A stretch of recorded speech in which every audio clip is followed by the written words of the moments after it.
It is a sacred document, witnessed by the Creator through ceremony. It's just not about rights.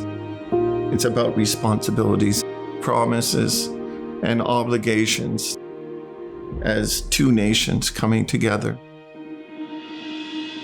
And whereas it is the full resolution of this government that the Indians shall have no injustice done them respecting their lands. The treaty first began because the Mi'kmaq were allies of the French, and the French were influencing our people to war against the English. That's why the treaties were signed, is to make us friendly to the English. So we started signing treaties in 1725. Every time a treaty was signed, they always referred back to the 1725 treaty. Like a covenant chain where each treaty sort of interlocks one with the other, reinforcing that relationship.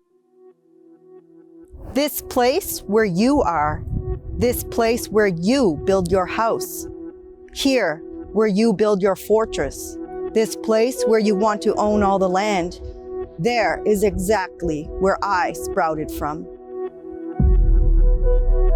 Treaties are about sharing the lands and resources. Mi'kmaq were always sharing. If a hunter went into a camp and wasn't very successful, he'd be fed.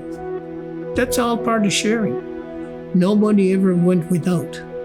Settlers were coming into Nova Scotia. They were trying to keep the native people away from where they were settling. So, when they started talking about treaties, the Mi'kmaq chiefs were saying, we don't mind you living amongst us. We can share the territory. But remember, we grew up from this land. Creator owns the land. So, we had a whole different meaning about ownership of land.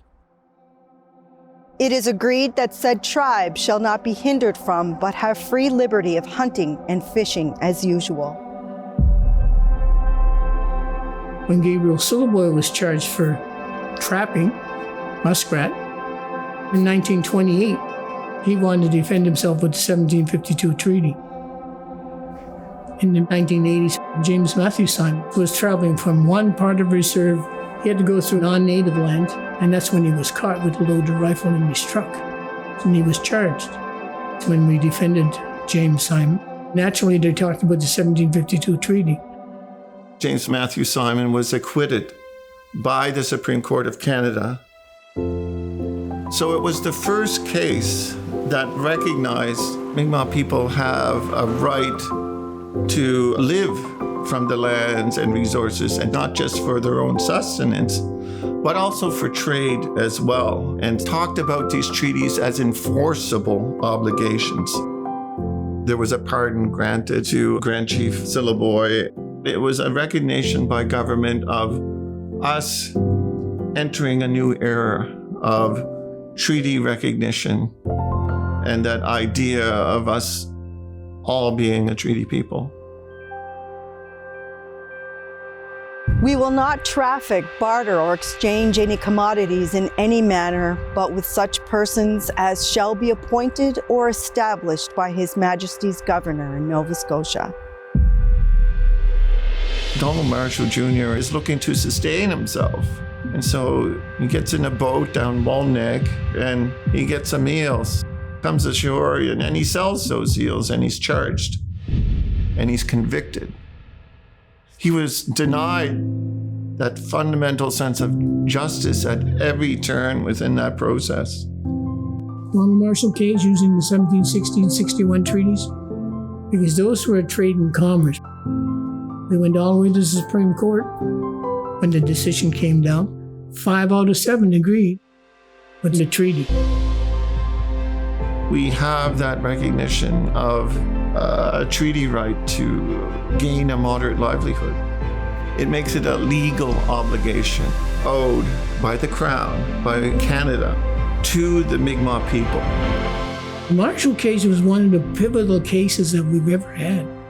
I think it also helped with other court cases across Canada.